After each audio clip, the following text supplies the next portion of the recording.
Welcome to CMMS Radio, a podcast and general resource for all things CMMS, computerized maintenance management software, from selection to implementation to help you make better choices and have a successful CMMS journey. We'll bring in experts along the way to help us learn more about CMMS, facilities operations, and much more. If you need help with the CMMS project, send a message at CMMSradio.com using the What's on Your Mind link. Suggest a topic, share your CMMS story, or ask questions. Thanks for tuning in, everyone. Today, we are joined again by Bryan Bieschke, and if you recall from a previous episode, Bryan is a certified maintenance and reliability professional. He has a very comprehensive understanding of fundamental excellence when it comes to maintenance and reliability best practices, and then some. Welcome back to the show, Bryan. Thanks for coming on. Thank you, Greg. I'm glad we're back and we can address some things that we've been wanting to address. So it's gonna be good. Yeah, for sure. And the whole concept here for everybody that's listening and some of you that are watching, Bryan and I have talked about a few different things. We've done at least one collaboration, and the whole idea here was let's get a poll out there. So I sent one out back in March. It was the latter part of March, and we got some responses. I'll give you a general idea of what the poll was all about. It was really, what are your burning questions or the topics you want to see talked about when it comes to CMMS, computerized maintenance management? And that plays big when we talk about maintenance and reliability. Some of those questions or options on the poll were CMMS, keep it simple or go big. We got 20% voting for that. Fixing CMMS failure to launch. We got 40% response on that. I'm not surprised because that happens all the time. We got improving CMMS user adoption. We're going to talk a little bit about that. And in the category of other, we got some really nice responses. So I'm going to start there, if that's okay with you, Bryan. Yeah, roll with it. So one of the first responses we got, and Bryan, thanks for resharing that, it was somebody that you know, and that is Jim Vantigem. And he's senior support manager, CI group at Associated Materials Gentech Building Products. And what he said was, great share, Bryan. For me, a great topic of discussion would be centered around the mindset of a maintenance tech and or maintenance department as a whole. How much has the behavior and mindset changed over the past several decades, or has it changed at all? So what we're really doing here is going into something that Jim wanted us to explore and really kind of put out there. I know, Bryan, you love the doers, the wrench turners. So let's talk about that. So first, I want to say Jim Van Tighem is an awesome dude. I do know him. I've been on other podcasts with him. He is a wealth of knowledge.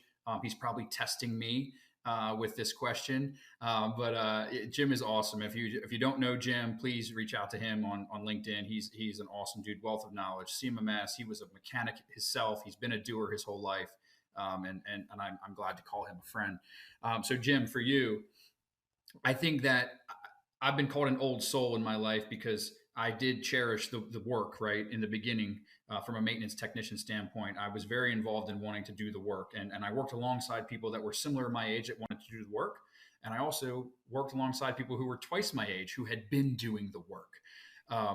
And then I get into leadership where I'm now leading the people who are doing the work.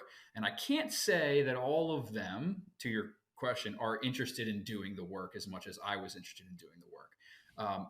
And I think that comes from a systemic culture in which they are brought up within their maintenance organization. So if you're from what we call, and you'll know this, what is the type 1 leadership, which is like command and control. If you have someone you're working for that is just interested in self-promotion, telling you what to do, undermining you, micromanaging, well, your culture and your ability to want to grow and drive and further your understanding is probably going to slow down a little bit, right? Because you have this cloud over you, and if you will, in a sense, right?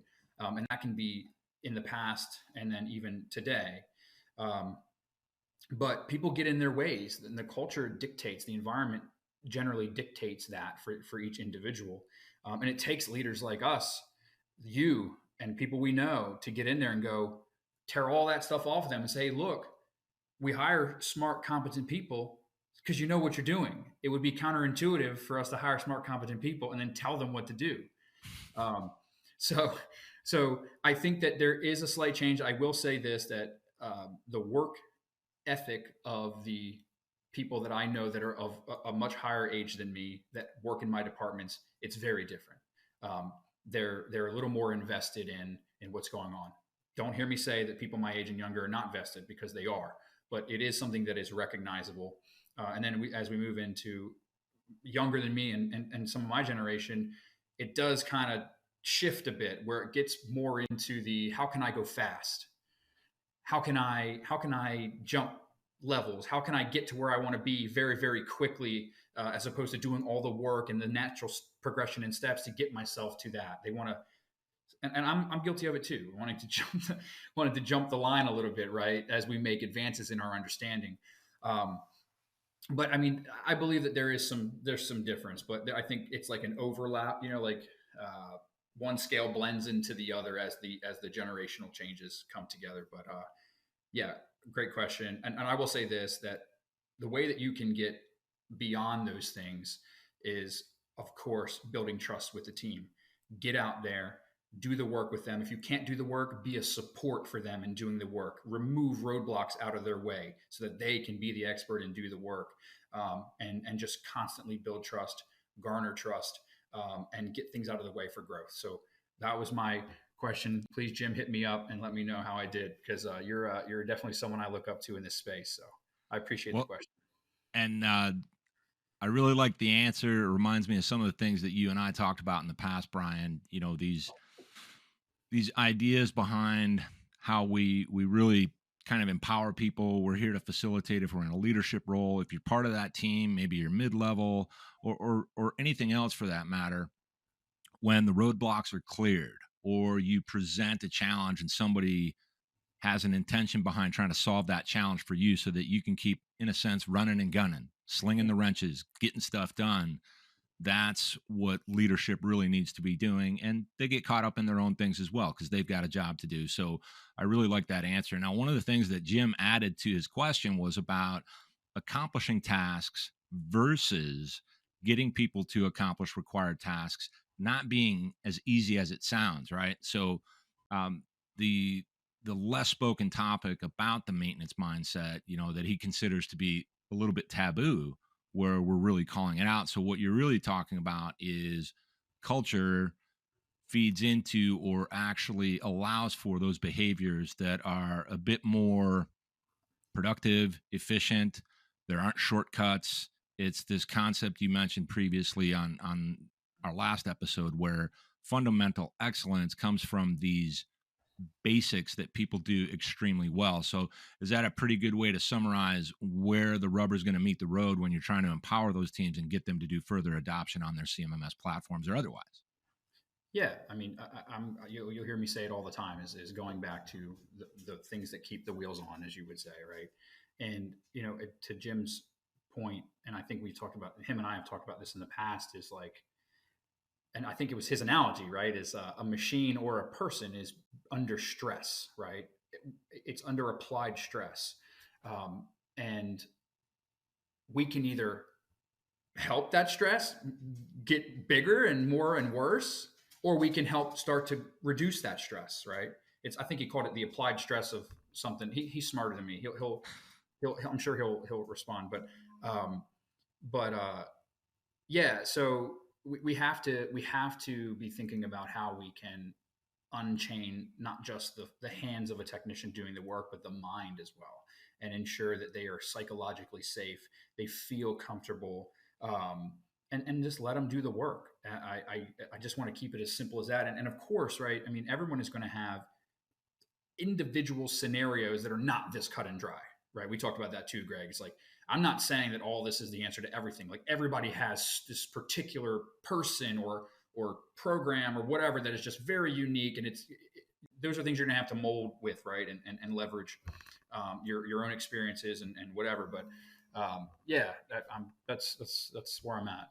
All right, good. So for anybody that saw the poll, one of Bryan's responses when Jim posted this and wanted us to do further inquiry and get this subject going was, he said, Jim, turn things into transactions. So everything you've just been saying, Bryan, is really what's behind the transactional nature. Don't think of those transactions as one and done. Think of those transactions, at least the way I kind of envision it, in that we, no matter which side, we're all on all different sides of these things. When we understand why, and there's something in it for us, that's in it for you, and that's in it for them, and in it for outcomes, everybody's in that better position to really win every time they accomplish something. And you don't have to stop and pat yourself on the back, but doers want to get shit done. Yes. And people at the top don't want to micromanage. They want to empower those people to get more and more done in the best possible way. So I think that's great. I'm going to go to a next question that we got, and this was from Spencer Pope. He brought up a point. Talk about how to champion internal support from upper management and helping those make their case in organizations that see maintenance as just a cost center. This is a big theme in 2023. Yeah, yeah, it is. Because everybody is looking to go lean, right? The constraints of the world, whether it's supply chain, cost of raw materials, fuel, whatever it is, right? Everybody wants to go lean, and making a justification to spend a couple grand or a couple $100,000 or $100,000 to implement a system to your organization, your individual facility, your department, whatever it is, right, is a cost that someone's going to have to, or an expenditure someone's going to have to sign off on. And I think that the business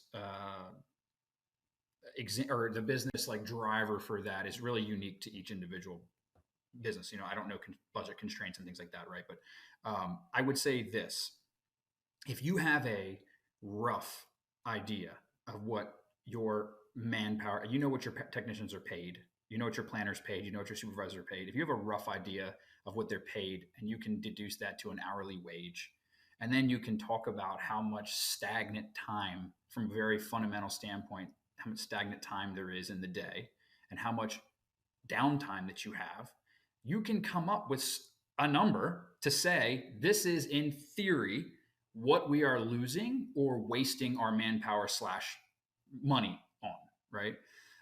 So at the very least, you can know something. You don't have to have the CMMS to say, hey, it costs $46 per man hour for this facility, okay? And it costs one product out the door is $120 per hour. So I do the math. I have 5 hours of downtime times $120 times the amount of labor that's now standing by times so you can make these basic correlations and put it into a transaction, a feasible transaction of dollars, to say, hey, look, if this adds up, great. If it doesn't, you can say, hey, look, this is how much money is avoided. I'm not going to say saved, is avoided by implementing this amount of money in this system. Right. Just from the very foundation, just talking dollars. You don't even have to say maintenance fancy stuff. You just have to say dollars and cents. If you know your manpower, you know the cost of downtime roughly. If you don't know it, just figure out what your product out the door is, right? And maybe add a little bit to it for the labor involved. And then you just make this simple equation or math problem to say, hey, this is how much money we're potentially losing or not accounting for. This is how much the system costs. This could be the return if things go the way we want them to go, and just keep it stupid simple, especially in the very beginning stages. I think Spencer did message me and say that there's some really unique things about that particular question that he's asking. So I don't want to get into that, but that's where I would go. And also believe this, that if the business or the senior leadership is saying things like, you don't need it, you'll never get anybody to do it. You'll never get anybody to use it. It's just going to be an expenditure month to month, or you might want to start thinking about the organization in which you work in. That would be what I think about this question. And that's a valid consideration that everybody has to make. I mean, for me, I've dealt with this general concept for a number of years. We all have, right? People listening have. It doesn't matter. At some point, you've encountered this where something's looked at as a cost, as opposed to, for me, it was always about how do I invest in my organization. So I try to put myself in the exact shoes of my client, my champion, And then I try to envision, what is their organizational style? What do they consider important, not important? How do I point something out that they're missing? So, with this idea of how to, kind of champion internal support with upper management, the executive team, the C suite, they look at things in terms of numbers, Mhm. top line, bottom line revenue, and they're moving fast. They're accountable to other people that aren't even part of day to day business operations. So you have to actually, you can't walk in there and think that you're going to have a 20-minute meeting and get your approvals. You're No, going to have to build that support, and tying this whole thing, switching back to the other part of what Spencer Pope was talking about, is when we're trying to kind of move away from the cost center aspect of investing in a CMMS or anything else. There's a bigger picture, and I believe that there's always a way to tie it to revenue generation, sure, but that takes some time and some analysis, and that's the part sure, that kind of gets in the way. And one last thing, you've talked about how when these decisions are being made and internal assessments are being made as to what we're about to do, whether you're getting a CMMS solution or tweaking your existing platform, bringing in a consultant to really improve how you're doing preventive maintenance and all these great things, they really are. That's where you're going to start to build that momentum sure, and really kind of paint that picture. Whether you can get them sure. to look at it and think about it, that's another challenge in and of itself. Yeah. Yeah, I mean, like you said, we're talking about money here. And my example was to the latter of his question, which was like, how do you get buy-in if you have nothing to approve the expenditure for a CMMS? Is like, take what you already know, quantify it in dollars. Because if you go in there and go, oh, the best practices in the world are 10% of blah, blah, blah, you start talking maintenance and reliability, and they're going to be like, but no, how much does it cost? And what do you believe is going to be the outcome in dollars, right? So that's what I meant by that. But the first part of his question, which was about like it was about like adoption. Championing internal support Yeah, yeah. So from championing, upper management. right? Championing is once. I'm assuming that question is assuming you already have it now, or you're still trying to get it. Well, I don't. I think it's one and the same. It's just a question of where are you starting. No system. Now we want to get a system. Right. Okay. So the champion the internal support is literally I would leverage all the resources that you know, operations, safety, quality, all, and bring these people in and go, hey, we clearly have a problem. How do we get our arms around the problem? Well, to get your arms around the problem, you have to one, recognize we have a problem. We're all in this room together. We've all recognized that there's a problem, right? It's like, hey, I have a problem. That's the first step to recovery, right? Get everything in there. Everybody in there, we all recognize we have a problem. Quality, what's your problem? Safety, what's your problem? Maintenance, what's your problem? Operations, what's your problem? Get all your problems out. Now you're building buy-in, you're building trust, you're building a team of people who are rallied behind the same thing at a lower level, right? And then you go, wouldn't it be great if we could track all this stuff at its very most basic function? Do you believe that it would be great that when you see a problem, you can go request? Now problem is tracked from request to completion, whether it's technical or not, right? You're building data, you're centralizing the data, and then you're going to allow it to further build the case and the adoption so that you can start to go up to senior management and go, hey, just so you know, me, ops, safety, and quality had a meeting, and we all agree that at the basic form, we should have some form of work management process, whether it's CMMS or something. And we all believe as a group that it could benefit us in the long run. Again, taking the maintenance specific fancy wording out of it, you're just getting people together, a movement, to then get something from it, right? Yeah. At its Yeah. simplest form. For sure. For sure. So now with these topics, anybody listening or watching, obviously these are big topics. They're ongoing. We're not going to have a single answer. There's not necessarily a magic bullet. Things, kind of ebb and flow, or however you want to describe that. So we'll explore these in future episodes, but I want to get to the poll itself and kind of quickly knock down those three things. So the first one I want to talk about is the one that got the most votes. And it's not like we had a million people voting, uh, but fixing CMMS failure to launch. got 40% of the votes. And I wasn't surprised because I think you and I have talked about it. I've talked with other people about it. We've got this concept at CMMS Radio about the fact that CMMS horror stories exist. One of those horror stories is all around we've got a CMMS and it's either sitting on a shelf collecting dust, it's not being used in a super effective way. People might not like it, and then it just kind of goes on. We get a couple of work orders here, we get a couple of work orders there. Well, whoever voted here is going, yeah, that's a failure to launch. We're not really doing what we set out to do, and might not even be solving the problem that drove us to initially get a CMMS platform anyway. So for me, I've got some general ideas on how somebody could attack that and kind of where they would start, but much more interested in what you have to say. No. So I think the first thing that I think about when we talk about failure to launch, which I've been a part of, okay, and what I've always done is I try to revisit why I or we or the business wanted a CMMS to begin with. What was that initial conversation or information that was gathered, or I'm having a hard time choosing my words here, but like the stuff that you all agreed upon because why you wanted a CMMS. What was it? Revisit it. Are you even close to what you wanted? Are you even doing anything that you set out to do from the very beginning? So my recommendation is I always try to go back to that first conversation, which is like, hey, maintenance manager, oh, you were the one that made the recommendation to get a CMMS? Awesome. You're having some problems? No problem. A lot of people are having problems. Let's go back to why you wanted to see. What was your vision for your CMMS in the very beginning? And what were at that time, what were your thoughts and ideas to help get this to where you wanted it to be?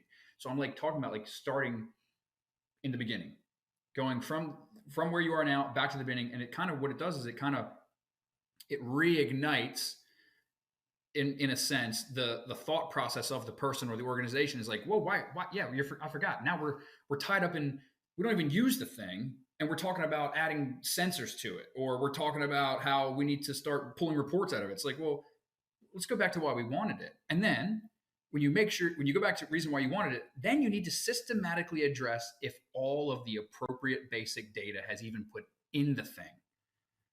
Because most of the time it doesn't. It's not. You get a CMMS platform. I think I said it last time. You get a CMMS platform. You don't just automatically know how to do maintenance. Right. You don't just, everything's just not in there. When I buy some brand CMMS, all my asset and data doesn't just come loaded in the thing, right? You have to do it. And you should be doing it in somewhat of a structured way, right? You know, with hierarchy and criticality and, you know, all these things. So I would go back, reignite the conversation as to why we wanted it. Second is, are we verifying that we even have the appropriate things in it to where we can then further use it and utilize it? Because utilization, in a sense, builds adoption. The more you fool with something, even if it's crudely, the more likely you are to go, oh my God, I figured this thing out. Okay, I can try to do this. And now you're building adoption, right? And then you can start to show, it's like just show people like, hey, I was using the CMMS and I realized that I could make an automated workflow. So now Billy doesn't have to assign work orders after they've been closed or created. It's going to do it on its own. And then the Billy goes, well, that's awesome for me. What else can that thing do? So let's start playing with it. But ultimately, you have to revisit the why, the why factor. And then you have to make sure that the very, very core of information is in it. And then you go from there. That's, in my opinion, failure to launch is generally from, I talked about this last time, lack of competence on whoever wanted it, right? Or the framework for how to make it, build it out to start wasn't carried out the way that it should have been carried out. Right. To keep it without going like off the deep end with all the scenarios. Those are the two things. Yeah, those are the two things that I would say. And I'm curious to hear yours, Greg, or at least one. Well, so for me, I think there's a really common approach. So I'll adopt that position of maybe consultant, or maybe I'm repping a certain product, whatever. I've done that before, and I'm talking to somebody, and they're in this exact situation. We've got such and such CMMS, and we're not benefiting from it. And, you know, I certainly want to understand why. I want to understand why.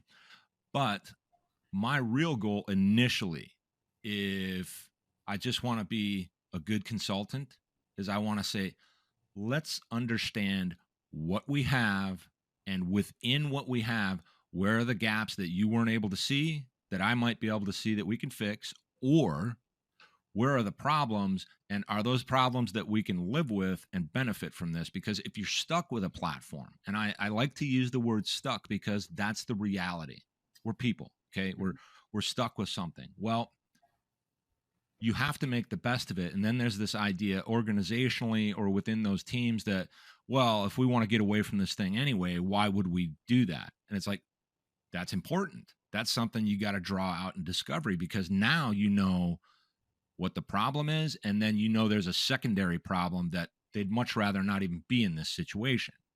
But the best way to solve it is say, what do I have? How do I fix it? I'll go in, look at a system and find out that they've got a bunch of garbage preventive maintenance and they are not naming assets in the proper way. And it's because nobody helped them when they were launching. And then somebody changed on their team and somebody changed at their vendor. That can all be fixed. I do believe that the first solution is not to just move away from what you have. The first thing to do is do this comprehensive assessment, go back to the why, as you said, but really go in with the intent of, how can I make the best of what I have to drive some initial value and buy-in, because that is actually what will set you up for future success when you do change, because you need to involve your team to inform you through their behaviors or their dialogues as to what they are not liking about how we're doing it now. That is what we're really trying to get to, but you can't go in first date and try to get to that point, right? You got to work on it. And this time constraint is where organizations can benefit from consultants listening to podcasts with people that are really actually trying to help and not sell anything. Right. And it's funny that you said that. I actually have a note under, like I said, I was writing some things down. I have a note under that, which was, of course, verify the bottlenecks, right? And then the next thing is, talk to the people who are using the dang thing. Talk to them, get feedback, and then actually do something about it. Yep. Because it's easy for you to uncover problems. Like you said, we're not trying to fix every problem, right? But it's easy for you to uncover problems and go, that may be a real problem. Sometimes you have to go down the rabbit hole to see, okay, is this something that I can live with, like you said, or is this something that I can mold or get rid of or change? But yeah, and speaking from experience, I've very recently been involved in where I'm like, wrong CMMS for business, wrong one, not the right one. And I fought and I made the gap analysis and showed what didn't matter. The money had been spent, right? So then I do what I always do. I go, okay. And then I become a very competent in what I have. And then I make it happen. That's right. That's right. It's not CMMS related, but this happened to me years ago with a CRM. I was like, I don't like this CRM. And the response was, well, that's what we have. So figure out a way. And I said, okay, I got full creative authority over how I'm going to use it, as long as I get you the details documents that you need to see, track, and manage what's actually happening in our, CRM world. Yep, go and do it. So I did. So this is the potential of actually looking at what you got. So we're going to go to the next question, and the one I'm going to put in number 2 is improving CMMS user adoption. I think we actually handled some of this already. Yep. And so first I'm going to have you take a crack at that, Brian, sure. And then I'll respond. Sure. So I alluded to it a little bit earlier with adoption. Adoption, in my opinion, comes from utilization. And you may say, "Oh, that seems counterintuitive. How are you getting adoption if no one's using the thing, right?" But in the reality is there's likely somebody using it, or at least trying to do something within it, right? And that's normally because someone has paid for it and has said, "Hey, you're in charge of this thing, planner or supervisor. Create PMs or do whatever you do in this thing." So there is some interaction with the system. So utilization, like I said, I think is a good driver of adoption. But taking what little utilization you do have and correlating it to outside of the maintenance department is going to further help adoption. And the reason I say that is because if you're tracking something really, really minor, maybe just open work orders compared to closed work orders in a week, and maybe the production sees a slight uptick in capacity or availability, because at least you have a very minor thing where you're going, hey, I've put these work orders out, they're being completed, and I'm capturing that data. It's likely someone is going to recognize that, oh my God, we met production for the day, or hey, we didn't have a backlog this week. What could correlate? And you can go, hey, I've been putting out very basic preventive maintenance PMs, and I'm getting them, and here's my metric. It's just open work orders versus closed work orders, and this is the number, and maybe these are the assets. And then you've now gone into with another person outside your department, and you're going, oh my God, look, that asset is this PM, and it made sense, and oh my God, we saw some more there. So there's a common thread here, and my common thread is like, bring people in to the process, and don't always just make it maintenance people, because it's easy to do that, right? Bring other people in. I have ops leaders and VPs come to me all the time who are like, hey, I saw a report that was sent from you to somebody else, and hey, can you do this? That's building adoption. That's showing that not just me within the maintenance department is using all this crap to do things. It's, hey, I want to know what's the cost correlation between this service and this downtime. It's like, okay, here you go, person. And then he's like, oh my God, that works. When we get to this other facility that we build, we want to make sure that we have that KPI on their dashboard or whatever, right? So you're bringing people into the process to build adoption for maintenance. I'm not saying that all these other departments are going to be intimately involved in your CMMS. I'm saying that you're leveraging the commonality and the mutual sustained value and business impact to then further drive, hey, we should be paying attention to this. We should be using this. We should be doing these things. I always go back to people, Greg. I always try to get people, with you. That's really, and it's really what it's going to come down to, because you are not going to get rid of the human element. You're not going to get rid of the need for intentionality behind what people do. You are not going to get rid of this always coming back to why. So if I've got a CMMS at my organization and I say, hey, everybody, we got this great CMMS, we made this decision, and here you go, I might be saying why. Now it's something I have to learn because I wasn't included. But if I'm in that situation and I want to improve user adoption, for me, it's always who's using it. So we've got our requesters and people that are inputting data, and they're not turning a single wrench. Well, teach them. Well, how is our vendor going to teach them? They're going to charge us so much on support. Well, design yourself a really nice train the trainer philosophy with materials and create an internal resource that can provide that support for those internal players. They got to do like 3, 4, 5 clicks. Boom, done. Nothing to it, right? Do a couple of other things. You want to improve user adoption? This is kind of slick. Maybe some people think it's shitty. Someone comes up to you in the hall. You're one of the wrench turners. Hey, can you do this? Yes, but can you do me a favor? I need you to put it in the system because I can't take verbals anymore. And it feels like, wrong at first, but that's what we're trying to do. Little things. So empower people. Even if you're giving them a pile of junk piece of software that does a couple of good things, I can make that fly anywhere.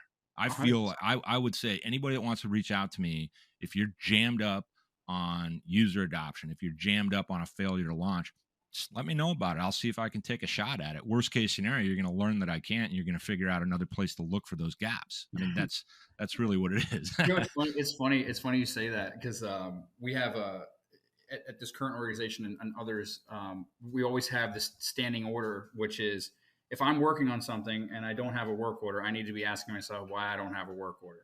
And I always say to, like, when I'm doing like work order charges and I'm looking at, I don't want to say definitive wrench time, but when I'm looking at work order charge times versus, downtime and searching for parts and, all those things, I'll go to a technician and I'll go, hey, I noticed your time charge was jacked up or whatever. They go, well, the supervisor, when I arrived at the machine, the supervisor told me to jump right into it. And I go, next time you tell that supervisor to come talk to me, because you need to arrive at a machine, open a work order, start your job.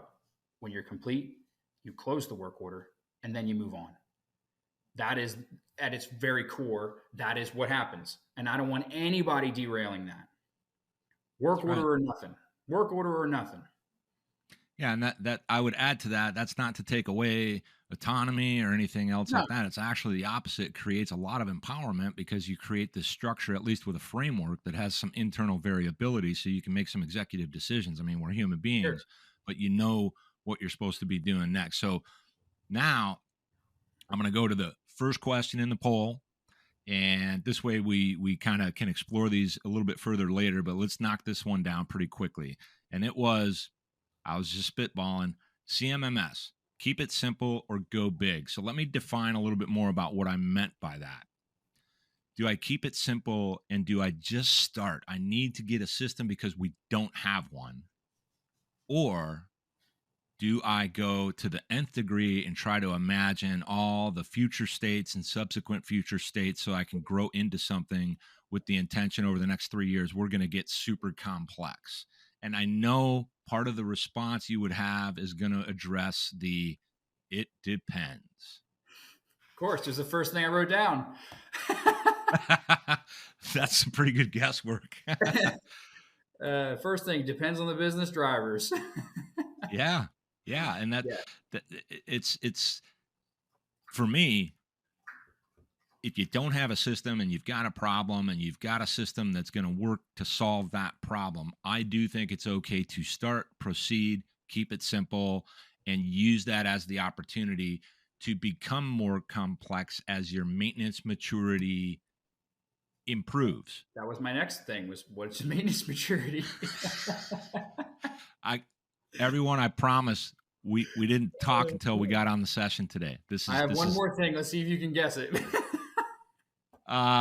well, what I would say is be really careful with going big, because that's one of the areas where people make mistakes, such as spending way too much money and going completely overkill because the people they were working with presented things in a certain way that tapped into your emotions, and you got to take that out of there when it's a business decision. It's okay to be excited and warm and fuzzy, but I would say be really careful if you're going to go big, because sometimes going big is the absolute wrong thing to do.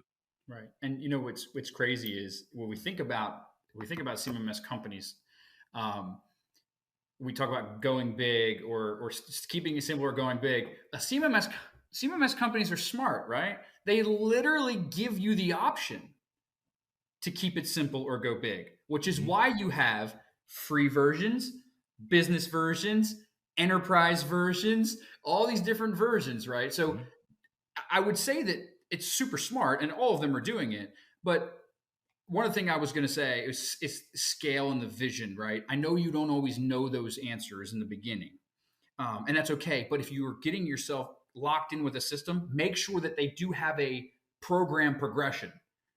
Yes. So make sure that you're aligning yourself with something so that even if you don't need it, you have the opportunity. So like if I'm with CMMS X and I just need to get work orders, I just need to know where my time and money is going or whatever, right? But we may in 2 years from now move into connecting an ERP or some sort of machine learning or business intelligence or something like that. I want to know that the system I've committed to can scale with me, right? We talk about scale. I want to make sure it can scale with me and my vision. But fortunately, most companies are giving you the option: basic, mediocre, enterprise, and maybe there's some magical thing above that. Um, but that's I just want you everything you said was perfect, and I just wanted to add that, like, they're literally, just pay attention to the companies you're dealing with because they'll give you the option, and you can start small and then get big. Yes, and then one last thing that I'm going to put with that, because that's all really good, not only advice but insight as it relates to the companies having these options. But when you've got a company that comes in and wants to wipe out some of the existing technology because they've got a solution for that, be very careful. Ask really, really hard questions, because there are a lot of ways to accomplish not making certain changes, but also creating the improvements that you need with more than one solution. It might sound messy, but it's not if it's done right. It's only Right. messy if it's done wrong.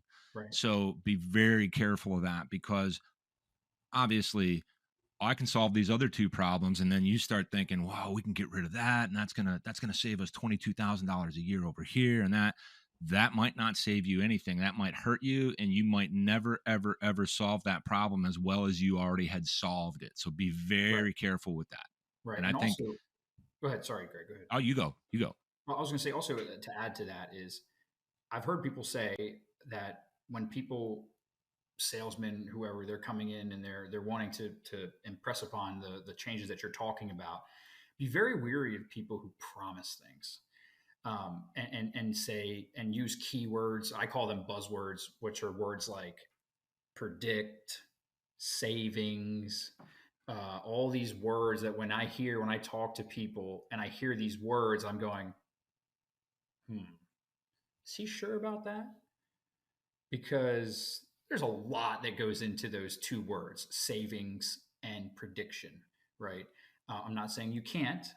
I mean, I am saying you can't predict, but I'm not saying you can't save save things. But the sales tactics in the recent years are: we can put sensors on every single machine you have. You'll never have downtime. We'll predict all your failures. You'll save $1 billion a year. Yeah. Just sign on with us. And I get literally on LinkedIn, I get like 500 of those a day. Yeah. And it is reading sometimes I read them because I'm like very interested to see what they're saying.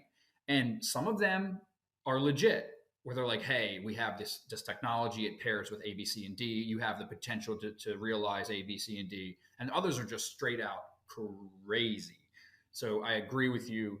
Be very, very, very weary before you start ditching known, repeatable things within your system for something that's promising something else.